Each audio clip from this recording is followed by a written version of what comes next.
Le Seigneur Jésus a été conçu par le Saint-Esprit. L'Esprit de Dieu vint sur lui après son baptême. Il fut conduit au désert par le Saint-Esprit. Et l'Esprit le prépara avant la tentation. Il nous préparera également pour ce que nous aurons à affronter. Luc 1, 34-35, Matthieu 3, 16. Nous lisons dans Ésaïe 9, 6 que le Seigneur Jésus fut loin du Saint-Esprit. Selon Ésaïe 11, 2, l'Esprit de sagesse lui fut donné pour l'équiper en vue de l'œuvre pour laquelle il était venu. Il était ainsi capable de parler avec autorité. Ésaïe 11, 2, 5, Matthieu 7, 29, Jean 7, 46 et Luc 4, 22, 32.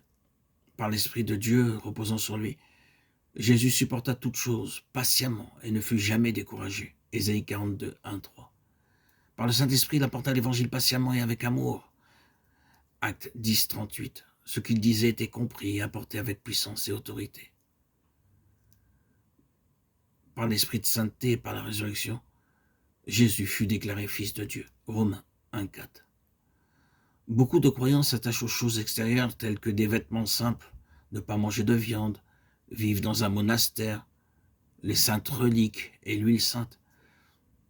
Mais ces choses ne prouvent pas que nous sommes remplis de l'Esprit.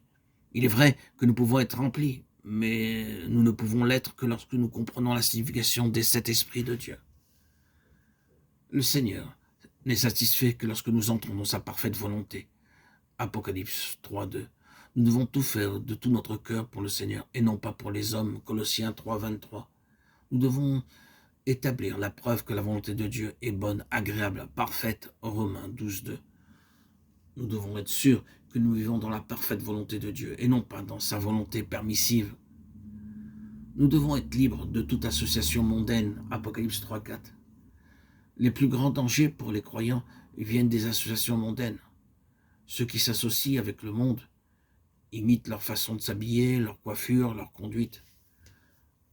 Nous devons prendre soin de ne pas imiter le monde. Nous devons haïr même la tunique souillée par la chair. Jude 23.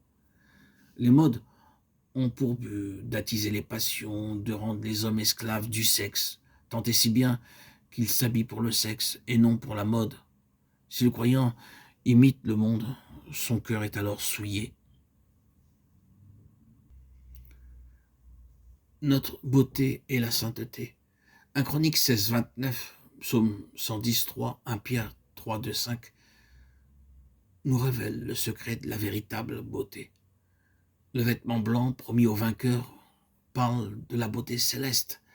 Il a également promis qu'il n'effacerait pas le nom des vainqueurs du livre de vie. Ceci est une promesse particulière pour ceux qui confessent son nom hardiment. Si nous le confessons hardiment, nous recevrons une récompense. Luc 12, 4, 9.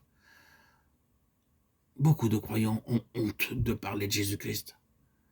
Par notre témoignage, Dieu nous reconnaît comme des gens dignes de recevoir une récompense.